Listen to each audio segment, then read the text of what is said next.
Conakry, 17 octobre 2016. Mesdames et messieurs, bonsoir et bienvenue dans cette édition d'information.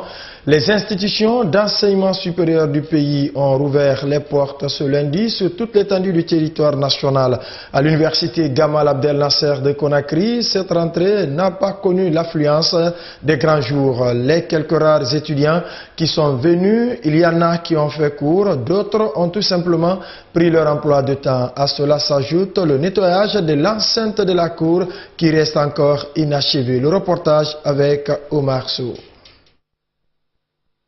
Gamal Abdel Nasser de Conakry, l'une des plus grandes universités publiques de la place. Dans cet établissement qui regorge des milliers d'étudiants de différentes facultés, les travaux de nettoyage pour la rentrée universitaire se réalisent au moment même où les étudiants regagnent les salles de classe. Certains dans la cour cohabitent avec les ordures, les toitures qui laissent pousser les herbes sans toucher les cassures des vitres de certains bâtiments. Des apprenants en récréation sont installés au bord d'une mare qui est inondée de saleté. Une vétusté que le ministre de l'Enseignement supérieur promet de corriger avec la réfection des universités. Au niveau des infrastructures, c'est un problème. Mais comme je l'ai dit tantôt, le gouvernement a entrepris un vaste programme de rénovation et d'extension des universités.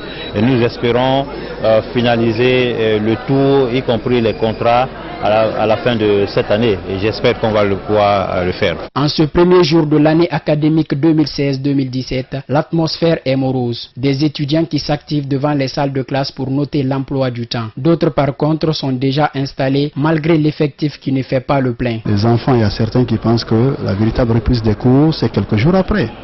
Mais depuis qu'on a commencé à donner les cours le matin, la classe se remplit au fur et à mesure. Ils viennent. Il y a certains même qui arrivent, quand ils nous trouvent en train de faire cours, c'est en ce moment ils se déplacent pour aller chercher les cahiers. Des étudiants de la faculté de sciences, eux, ont répondu massivement. La première matière a même été entamée par les apprenants. Malgré l'absence de certains de nos amis, nous sentons vraiment que l'école, les étudiants sont prêts et les professeurs aussi sont engagés pour nous aborder cette année scolaire 2016-2017. Le ministre de l'Enseignement supérieur, en sillonnant des salles de classe, a constaté un taux d'absentéisme élevé. Mais qu'à cela ne tienne, Yerobalde reste convaincu de ce changement dans les prochains jours. Pour une première journée, l'affluence est quand même assez bonne, même si toutes les salles ne sont pas remplies. Mais c'est normal, c'est juste la première journée d'ouverture et c'est sûr que dans les jours à venir, tout le monde sera sur place. À rappeler que cette rentrée universitaire ne concerne que les anciens étudiants. Pour les nouveaux, rendez-vous est pris pour le 26 octobre. Dans l'une des plus grandes institutions d'enseignement supérieur du pays, Général Lansana Conté de Sonfonia, étudiants et encadreurs étaient effectivement sur place, même si les salles de classe étaient encore presque vides en attendant le remplissage des formalités des scolarités. C'est un constat de Moussa Sifa Kamara. Pendant que certains apprenants sont préoccupés par les formalités de la scolarité, d'autres étudiants sont déjà en situation de classe. Une preuve éloquente que la reprise de chemin des institutions d'enseignement supérieur dans le pays est bel et bien effective. En file devant les services de scolarité, certains étudiants estiment que les frais de réinscription sont exorbitants. Cette hausse ici du prix de la réinscription dans les universités publiques, c'est pas normal parce que nous pouvons dire que cette hausse du prix ici est vraiment éphémère. C'est pas normal pour nous étudiants. Il fallait faire un rabais ici de 15 000 que nous avons fixé depuis. Le recteur de l'Université générale Lansana Conté de Sonfonia se réjouit de la présence de quelques étudiants dans les salles de classe visitées et explique les avantages de démarrage des cours. Donc il y a des étudiants qui sont engagés, qui veulent, n'est-ce pas, être au pas. Nous avons dit que chaque année, il faut commencer maintenant les cours en octobre pour qu'on puisse finir en fin juin. Chaque année, deux fois, les années passées, on pouvait commencer jusqu'en fin novembre, début décembre, pour finir très tard en fin juillet. Cette année, c'est la particularité. Il faut que les cours commencent en octobre là, à partir du 17 octobre, pour que d'ici fin juin, qu'on puisse achever les programmes. Sur le bouclage à la période prévue des modules, Dr Mamadi Kourouma est intransigeant. Il n'y aura pas de cours de rattrapage pour quelqu'un. On a fait le communiqué, tout le monde est informé que c'est le 17, le jour de l'ouverture des classes, en même temps le début des cours. Donc celui qui ne vient pas, c'est à ses risques et périls. Les rumeurs qui courent concernant l'annulation des cours d'arabe dans les universités, le secrétaire général du ministère de l'Enseignement supérieur et de la Recherche scientifique fait une mise au point. Ceux qui disent qu'il n'y aura pas arabe, qui se détrompent. Ces étudiants ou ces jeunes détenteurs de bac arabe peuvent choisir les autres filières en français. Nous allons essayer. Si ça marche, on va reformuler le programme et recréer le département sur de nouvelles bases. Malgré le faible taux de présence dans les classes, les cours ont effectivement démarré ce lundi sur toute l'étendue du territoire national. Contrairement aux universités publiques, cette rentrée des classes n'est pas du tout effective dans les institutions d'enseignement supérieur privées de la capitale, un fait que regrettent des étudiants venus pourtant très près pour la reprise des cours. Aïssata Fofana. Ils s'attendaient à une rentrée universitaire mouvementée avec des cours qui, comme d'habitude, débutent à 8 heures. Mais aujourd'hui, tel n'est pas le cas à l'université La Source, sise à Ratoma, dans la commune du même nom. Pour cause, les autorités du dit établissement ont décidé de reporter la reprise des cours. Une décision qui ne fait pas l'unanimité chez les étudiants. Cette année, La Source est retardée, c'est pourquoi notre doyen a décidé de reporter d'abord pour se préparer. C'est un retard pour nous, vraiment, ça serait un retard pour nous, ça serait un grand retard pour nous. C'est tellement nécessaire, et il y a certains aussi qui sont d'abord pour les vacances, et ils feront le retour le mardi, donc ils vont profiter de l'occasion. Donc, je peux dire, ça peut nous arranger aussi. Face à notre micro, le doyen de la faculté de médecine, seul encadreur trouvé sur les lieux, s'est montré hostile à notre égard. Du côté de Taouia, à Tierno Makabari, le constat est encore tout autre. Pas d'étudiants ni d'enseignants, même pas un cadre de direction. Les salles de classe sont tout simplement cadenassées. Sur les 5 universités privées sillonnées sur l'axe Ratoma-Symphonia, aucun signe de reprise des cours. Tout porte à croire que cette rentrée universitaire 2016 n'est pas encore effective au sein de quelques établissements d'enseignement supérieur privés de la capitale. Il n'y aura pas d'orientation des bacheliers en médecine dans les universités publiques cette année en Guinée. Les raisons qui ont motivé le département de l'enseignement supérieur et de la recherche scientifique et les réactions de quelques étudiants, c'est dans ce reportage débat Mahmoud Alpha. La faculté de médecine ne recevra pas de nouveaux étudiants cette année universitaire 2016-2017.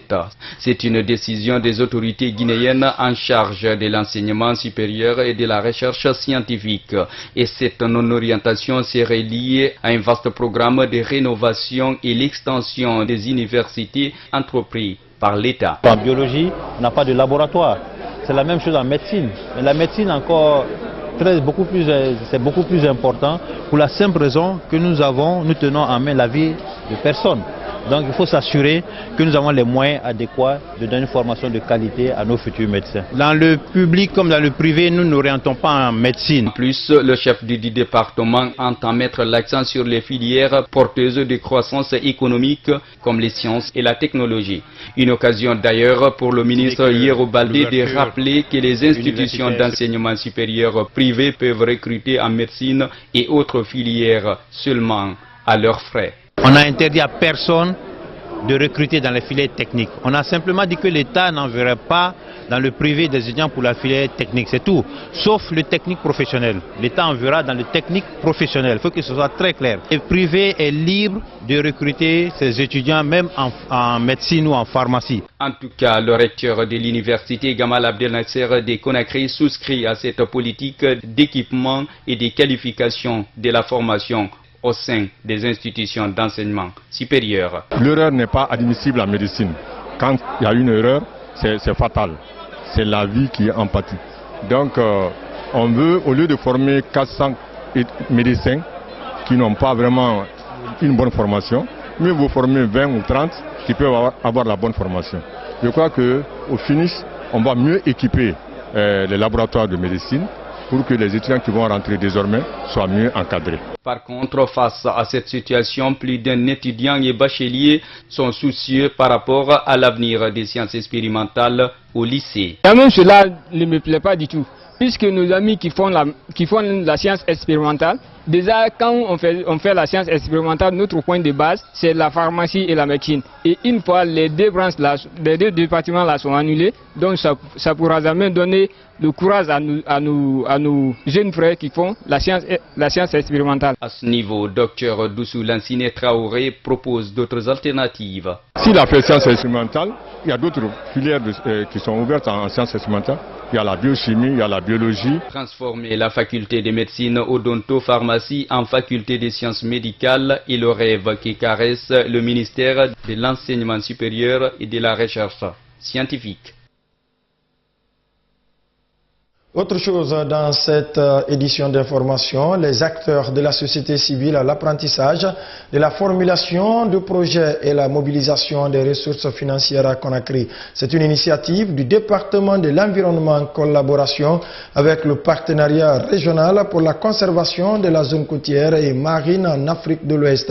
Durant 2 jours, les participants vont approfondir leurs connaissances sur le concept de montage de projets et celui de mobilisation pour la protection de l'environnement.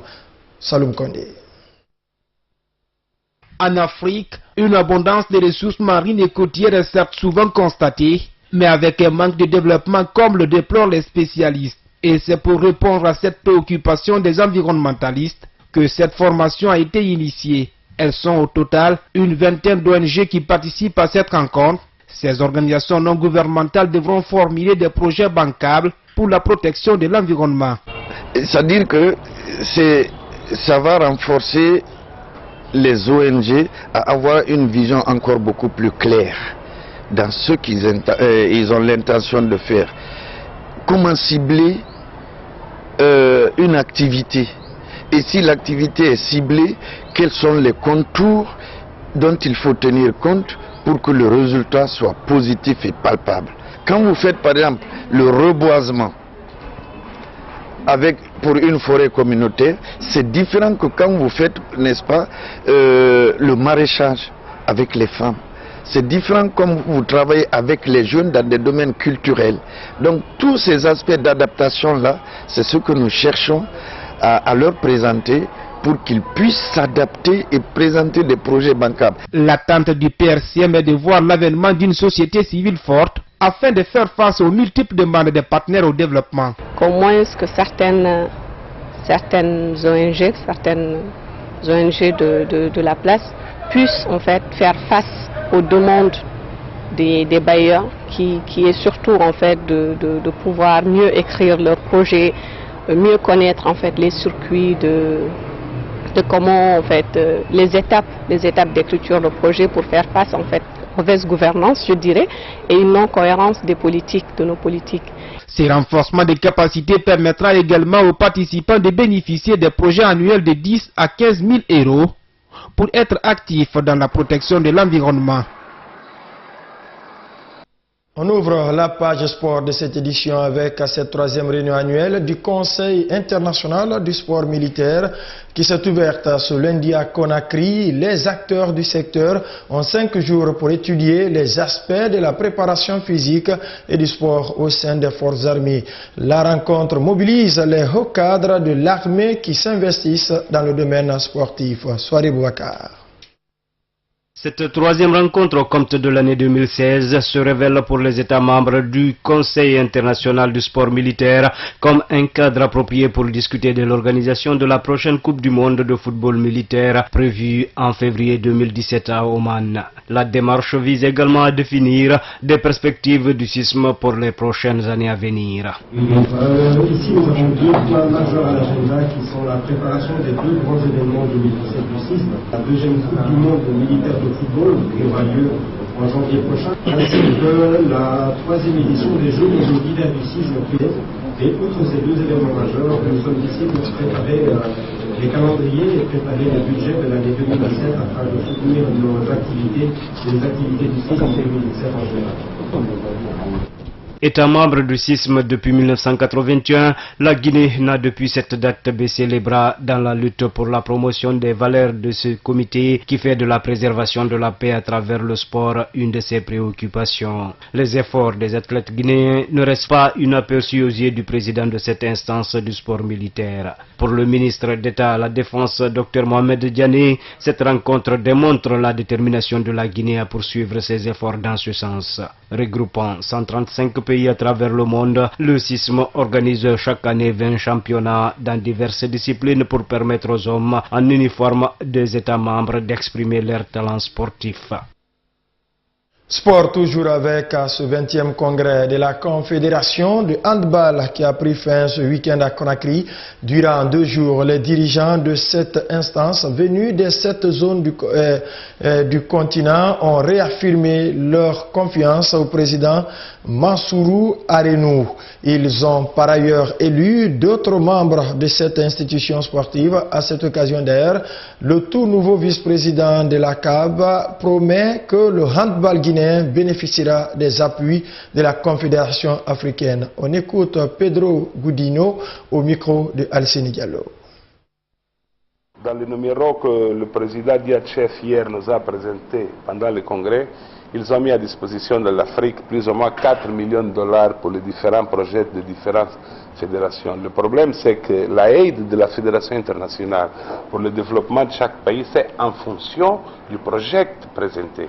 Ça, c'est dire que si la Fédération guinéenne d'handball a un projet de développement crédible et exécuble, naturellement, il peut compter avec l'aide de la Fédération internationale. Et pour mon ami président Camara, nous serons toujours disponibles à ouvrir notre porte.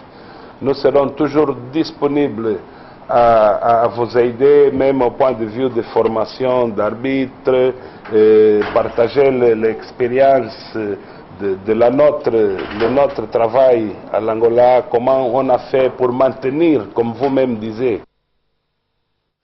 À peine créé, le COCAN, le comité d'organisation de la Coupe d'Afrique des Nations de football, alimente déjà les débats sportifs à Conakry. Même si les citoyens saluent la naissance de ce comité d'organisation de la CAN 2023 en Guinée, ils sont aussi nombreux ceux qui émettent des doutes quant à la réalisation de cette ambition. Pour beaucoup, tout dépendra des hommes qui composeront très prochainement ce comité. Ça, à Luyambuno. La Guinée en route pour l'organisation de la CAN 2023. Vendredi dernier, un décret présidentiel a créé le comité d'organisation de la 34e édition de la Coupe d'Afrique des Nations. Et depuis, la nouvelle alimente les débats. Ce décret matérialise pour certains la détermination du pays à aller au bout de ses ambitions. Ce décret est à saluer parce qu'il indique effectivement que le président est rentré dans la plénitude de cet engagement que la Guinée a eu à prendre auprès de la CAF, n'est-ce pas, pour organiser la CAN de 2023. Et on ne saurait organiser cela sans la mise en place d'un comité d'organisation qui doit fixer un agenda évolutif sur les différents chantiers et les différentes missions devant nous mener à 2003 pour que nous puissions enfin, en tant que Guinéens, avoir l'honneur et la fierté d'organiser une CAN. La Guinée, un pays qui affiche d'énormes ambitions certes, mais leur mise en œuvre pourrait être remise en question.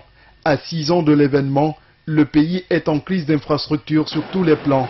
Seulement 2 stades sont homologués. Les infrastructures hôtelières n'existent pour la plupart qu'à Conakry. Les routes sont dans des états lamentables. Même si tel est le cas, d'autres croient en la tenue de cette compétition s'il y a, disent-ils, une volonté politique. Je pense que tout est question de volonté politique.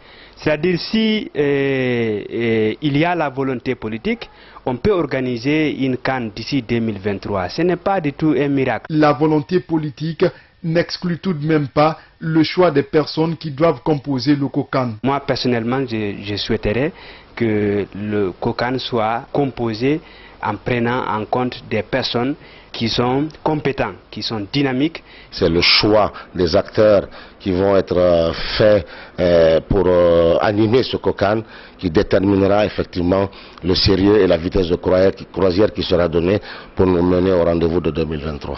C'est une première fois que la Guinée ait la chance d'organiser une telle compétition.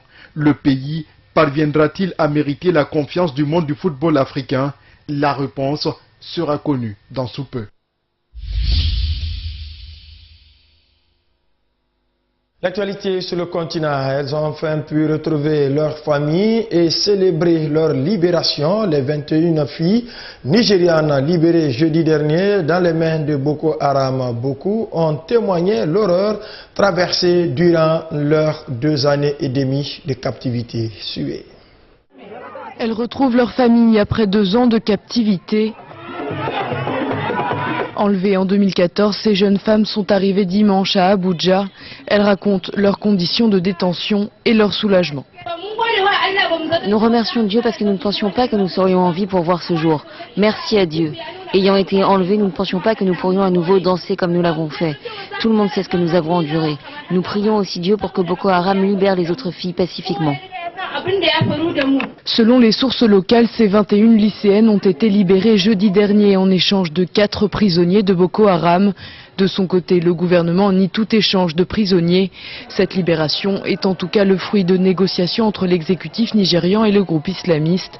Des négociations toujours en cours qui dureront tant que toutes les filles ne seront pas délivrées, assure le gouvernement. Nous avons encore plus de 120 enfants en captivité. Nous devons donc être prudents avec les commentaires que nous faisons. Nous ne devons pas faire de commentaires qui rendraient la vie de ces filles impossible. En août 2014, 276 lycéennes Chibok avaient été kidnappées dans leur école. 57 avaient réussi à s'enfuir juste après le rapt. L'une d'entre elles avait été retrouvée par l'armée en mai dernier. Présents au Nigeria mais aussi au Cameroun, au Niger et au Tchad, les djihadistes de Boko Haram ont tué plus de 20 000 personnes et provoqué le déplacement de 2,6 millions d'autres.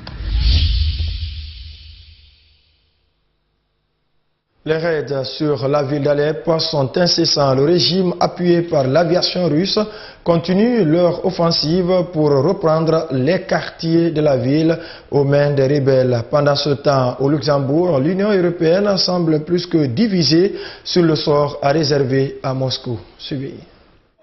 Les secouristes fouillent les décombres à la recherche de survivants. Lundi, les quartiers rebelles d'Alep ont à nouveau été frappés par des raids aériens.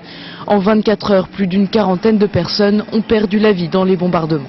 2 missiles ont été largués sur le quartier de Katerji et ont fait plus de 40 morts. Nous avons trouvé hier soir 15 cadavres et il y a encore 20 personnes sous les décombres. Le raid le plus meurtrier, un bombardement de l'aviation russe dans la nuit de dimanche à lundi. Moscou, accusé par la coalition de crimes de guerre, lundi, les 28 ministres des Affaires étrangères européens se réunissent pour débattre du siège d'Alep. Il faut aussi dire clairement que la Russie est engagée aux côtés du régime de Bachar el-Assad dans une logique de destruction. On pense bien sûr à l'expérience de Grozny, mais ça ne peut pas être une option. On ne peut pas fermer les yeux sur cette situation. On fait tout sans doute pour nous encourager à nous taire et à fermer les yeux, mais ce ne sera pas le sens de cette réunion. Dimanche à Londres, John Kerry affirmait que la coalition envisageait d'imposer des sanctions économiques à la Russie et au régime de Bachar el-Assad. Son de cloche différent à Luxembourg, la chef de la diplomatie européenne nie toute intention de sanctionner Moscou. Cela n'a été proposé par aucun État membre. J'ai vu que cela a beaucoup été évoqué dans les médias, mais pas dans nos réunions. Dans aucune d'elles, cette question n'a été soulevée par un seul État membre. Mais nous avons des sanctions contre le régime syrien, comme vous le savez, et il y a des discussions là-dessus. Bien sûr, ça fait partie des possibilités. De nouvelles sanctions contre le régime syrien qui viendraient s'ajouter à celles déjà en vigueur. Autre pays, autre réalité, c'est une bataille décisive qui s'est engagée en Irak. Irakiens kurdes et milices sunnites et chiites ainsi que forces de coalition ont lancé des opérations de frappe pour récupérer Mossoul. Suivez. Des dizaines de blindés avancent vers Mossoul. À 45 km au sud de la ville, les véhicules se placent stratégiquement. L'opération de libération de Mossoul est lancée. Dans peu de temps, les combats au sol débuteront. L'heure de la victoire est arrivée et les opérations pour la libération de Mossoul ont débuté. J'annonce le début de ces opérations héroïques pour vous libérer de la terreur et de l'oppression de Daesh. Et avec l'aide de Dieu, bientôt, nous nous retrouverons à Mossoul pour célébrer votre libération et votre salut. Et nous allons vivre à nouveau en harmonie avec nos religions. Kurdes, armée irakienne, armée turque, forces internationales, près de 30 000 soldats sont mobilisés pour reprendre la deuxième ville d'Irak aux djihadistes de Daesh. Mais Bagdad entend garder la direction des opérations. Seule l'armée et la police irakienne pénétreront dans Mossoul.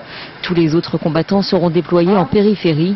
La coalition menée par les États-Unis doit apporter un soutien aérien. Selon le nouveau commandant américain de la coalition internationale, la bataille pourrait durer plusieurs semaines, voire plus. Mossoul est aux mains de l'État islamique depuis 2014. C'est ici que le chef du groupe terroriste Abu Bakr al-Baghdadi avait publiquement proclamé un califat sur les territoires conquis en Irak et en Syrie. Aujourd'hui, entre 3 et 5 000 djihadistes lourdement armés règnent sur la ville, au milieu de plus d'1,5 million de civils, des hommes, des femmes, des enfants directement exposés au combat. Alors que la population d'Alep, prise au piège des bombardements, manque de tout, l'ONU redoute une nouvelle crise humanitaire. Aux prémices de l'hiver, des milliers de civils vont être contraints de fuir les combats. Voilà, mesdames et messieurs, c'est la fin de cette édition. Tout le plaisir a été pour moi de vous servir. Merci et portez-vous bien.